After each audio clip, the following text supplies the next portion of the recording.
Barnstable this morning, just about 22 minutes past the top of the hour on this Thursday morning. Time for our transportation segment. And today, I welcome Cape Cod Regional Transit Authority Administrator Tom Cahir. Tom, good morning. Good morning, Sarah. How are you today? I'm well, thank you.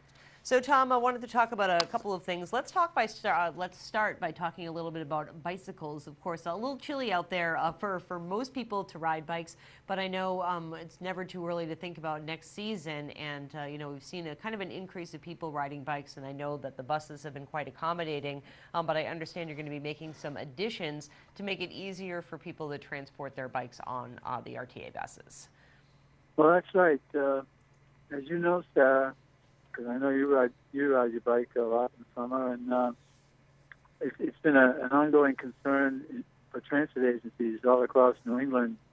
Our ability to carry as many bikes on our buses as possible. I mean, for some reason, it's just not an easy thing to do. So we're always looking at ways to help bike and ped activity on Cape Cod. We've invested some of our federal funds in developing that nice bike map and put signage up across the entire Cape explaining exactly where the on and off-road bike routes are.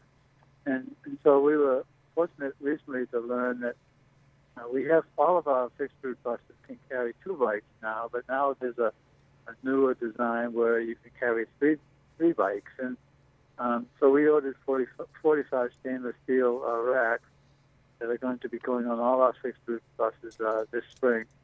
And so, that will allow us to carry, some more bicycles and complement our bike shuttle that we have in the Lower Outer Cape that Cape Cod National Seashore people. So we still continue to emphasize the importance of bike and ped activity, particularly on the Cape. And so it's not a great new number of bikes we're able to transport on our buses, but it's going to bring a few more anyway. Absolutely. And do we find a lot during the summer that people may be waiting for the bus and then it comes and there's already 2 bikes on the front of the bus, and so they can't get on, or they can't they can't bring their bike along with them? I don't know if there's a lot of that, Sarah. I'm not certain that there's a lot of that. I mean, people that want to have their bikes transported on our buses generally know that there's limited ability for us to do that. But I will say, though, we have 2 bikes being carried almost all the time in the summer months, so it does happen occasionally. But, I think with new design and new technology, there perhaps will be even better ways to transport bicycles as well in the future.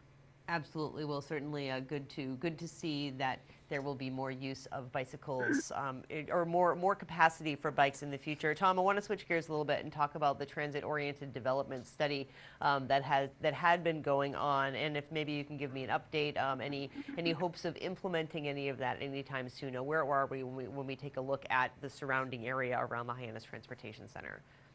Yeah, well, as you know, Sarah, we have about 10 or 11 acres of land where our building resides by Hyannis, the Hyannis Transportation Center. And, a year and a half, 2 years ago, we undertook this study to determine, if that property could get developed consistent with the town of Barnstable's long-range plan, and how would that happen. So we contracted with a nationally renowned firm, AECOM, and they held a number of charrettes and public meetings and things, and completed their work last December on a very good conceptual plan as to how we might develop that area, and talked about, very, very little retail, because we don't want to compete with Main Street.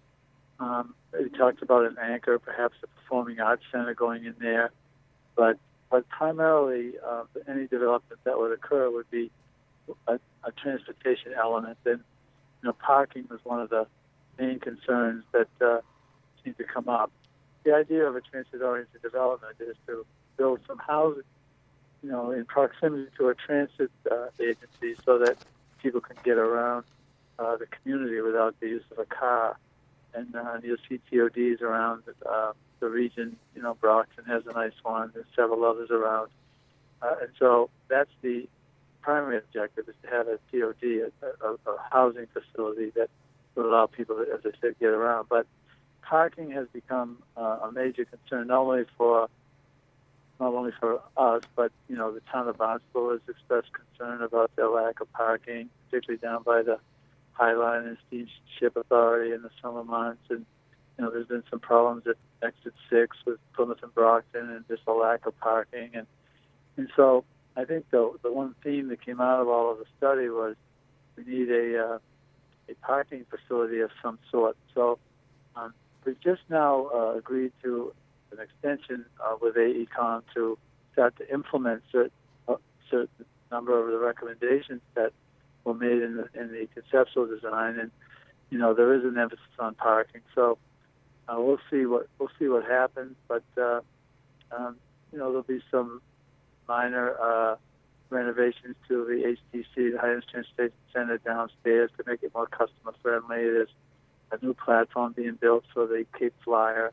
There's other short-term improvements that came from the study. So there's a lot of things that you'll start to see happen. But we're working very closely with Joanne Miller-Buntich and the folks over at Mark Ells and others over at Barnstable to make sure that everything that we have in mind is very consistent with what they want to do. So it's a long. There's a 0 to 5 year, or 5 to 10 year, and 10 years beyond a plan for this thing. So it's not like you're going to see dramatic new structures being built, tomorrow. But it is a very serious and well thought out plan that will ultimately make that end of Hyannis very aesthetically pleasing and nice, and hopefully economically viable, so that jobs and businesses can thrive around there. Indeed. Well, we certainly, Tom, are looking forward to those days, and I thank you so much, as always, for joining us here on Barnstable this morning. Thank you, Sarah. Nice to talk to you. Thanks, Tom. Have a great day. Yeah, bye-bye. Bye-bye. Tom Cahir, of course, is the administrator of the Cape Cod Regional Transit Authority.